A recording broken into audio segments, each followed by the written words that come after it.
Павлина, късна есен дърветата бяха загубили своята пъстра премяна. Вчерашния вятър бе измел улиците, само тук-там се бяха образували купчинки. Филип стоеше в своята квартира и се опитваше да се съсредоточи. Време е да седне и да започне да учи, нали за това остана? В петък му предстоеше изпит. Отново погледна навън, погледна учебниците и пак погледна навън. И утре е ден, помисли си той и легна на леглото. Ще сляза до центъра. Да пия кафе, дано засека някой познат. По онова време нямаше мобилни и комуникации, начина бе да се срещнеш лично.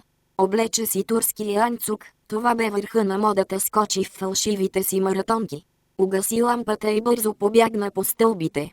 Излизайки на улицата се огледа, града бе пуст, всичко живо се бе покрило, кой учеше, кой се топлеше край печката. Оставаше да реши само един казус, на къде да тръгне: по пътя към центъра или по пряката пътека. По пътеката е доста по-кратко, но ако е кално ще се омърля. Не можеше да реши, ще остави съдбата да реши, откъдето първо се появи нещо или някой ще поеме натам. Започна трескаво да чака и се оглежда пълно мъртвило. Реши да преброи до 50 и ако не дойде някой ще му мисли. Тък му се бе почти отказал, започна да чува отдалече бръмченето на кола и ето от долната улица се зададе един явно претоварен москвич. Тази същата улица, която водеше до пътеката през гората. Така му казваха гора, но то всъщност си бяха 20 метра, където по край пътеката имаше дървета. Филип пое натам, стигайки до пешеходните стъпала се замисли колко е хубаво, че някога местните са създали този проход. Това си личеше от методите, с който бе изграден и укрепен. Кой е донесъл плочки, кой е сложил парапет от старите тръби от парното. Краката му уверено застъпваха по отъпканата пътека на места, покрита с златни листа. Проявявайки максимална еквилибристика, за един миг се бе спуснал едно ниво понадолу в планинското градче.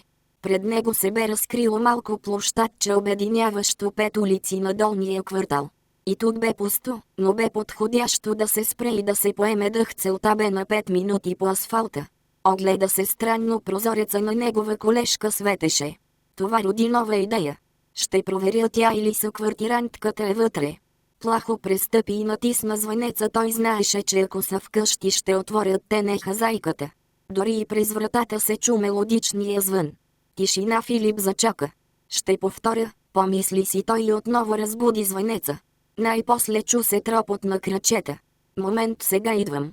Штрак с кръци вратата се отвори, на вратата се появи неговата колежка Павлина. Изключително дългите й крака бяха покрити с черно клинче, кестенявата и къдрава коса падаше небрежно върху сивия блузон, който прикриваше част от прелестното й дупе.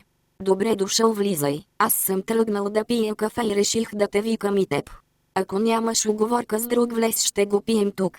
Сама съм Гергана, си отида и умирам от скука. След малко ще има интересен филм. Бързо решавай, че истина коридора. Филип не обичаше много да го молят и реши да се възползва от предложението. Той и друг път бе влизал вътре и почти нищо не можеше да го изненада. Нито перфектната подредба, нито уютната топлина или прекрасния мирис. Това бе една малка гарсониера, разположена на първия етаж. Мебелите не бяха лао, но хазайката бе оставила голяма маса с 2 стола, библиотека и едно голямо легло, срещу което на шкафа стоеше малък портативен телевизор. Павлина, влизайки в стаята, го пусна и каза: отивам да правя кафе, ти можеш да ме изчакаш тук. С захар или без го пиеш, провикна се от импровизираната кухня. Като теб, но без сметана. Филип доста добре познаваше навиците й. Всеки ден той я наблюдаваше, изучаваше и анализираше. Не си признаваше дори и пред себе си, че си падаше по нея.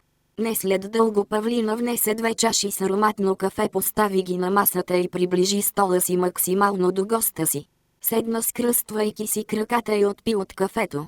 Може би за да е поинтересна, по време на разговора започна да трака с червения си маникюр по стъклото, което покриваше масата.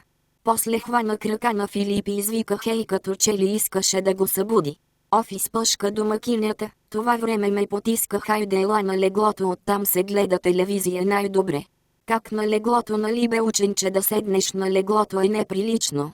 Павлина вече се бе метнала на леглото, сложила калъвка зад гърба си. Сега Филип можеше да се наслади на изящните и дълги крака, които бяха очертани от впития черен клин. кадриците, които небрежно падаха на раменете й. Ела при мен и ми донеси онази шнола от масата. Идва и какво се бавиш, и започна да чука по таблата с своите дълги червени ногти. Това и действие бе много дразнещо. Филип се престраши и плахо седна на леглото. Да те питам, ти бил ли си с момиче? Да, бил съм. Защо? Държиш се странно, дърпаш се.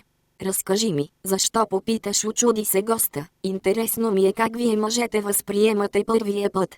Добре, ще ти разкажа. Като всяко лято се хванах на работа. Трябваха ми пари, имах желание да си изкарам за касетофон. Работата не бе тежка, но бе на смени. По цял ден наблюдавах машините, които преработваха вече ожънатото жито и го превръщаха в семе. Денем работех с 3 млади момичета. Юлия, която караше в ладромата преди 2 години, бе се дипломирала като тракторист. Пенчето тъкмо завършила училище и Илияна като мен още учеше. Пенчето и Илияна се грижеха да не попадат семена от един вид в друг. След като семето бе опаковано, те събираха остатъка с метли. Абе, бяхме младежка компания, пиехме кафе, шегувахме се. Нощем бях сам, само грохота огласяше полето. Много харесвах Пенчето, младо момиче с около 2 години по-голямо от мен. Беше много красива, много исках да ми стане гадже и постоянно я закачах. Черпех я и не откъсвах поглед от нея. Накрая се престраших. Предложих и, но тя не ме взе на сериозно. Имала гадже от съседното село и не искала да й се пусне приказка. Аз съм бил приходящ, а тя трябвало да живее тук. На следващата вечер бях нощна. Когато пристигнах, имаше закъснели камиони и Юлето бе останал да товари. Докато чакахме поредния камион, я поканих на кафе. Тя влезе в стаята за отдих и ме помоли да отида с нея да й помогна. Качихме се двамата в машината и потеглихме. Закараме там, дето стоварваше балите, грабна едно одеяло. Помислих, че ще крадем лицерна за зайците. Постла одеялото, легна като разкопча ризата си. Опулих се. Стига си гледал онова малкото, то няма да ти пусне, ела кака да те научи. Нямах голям избор, вече бях напръщял жадната за ласки, задоволи всичките си прищевки. Беше като хала, въпреки че бях пълен с енергия, тя бе ненаситна. От далечината съзряхме наближаващия камион. Придадохме си търговски вид.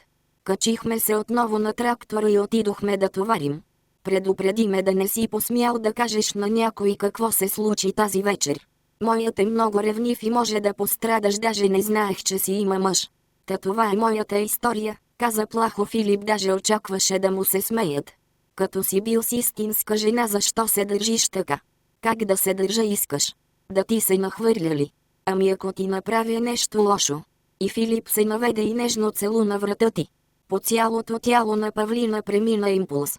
От страх до удоволствие от нежните ласки. Блузона не можеше да покрива презрялата праскова, отбелязала се на клина. В този момент се чуха стъпки, някой слизаше по стъпалата.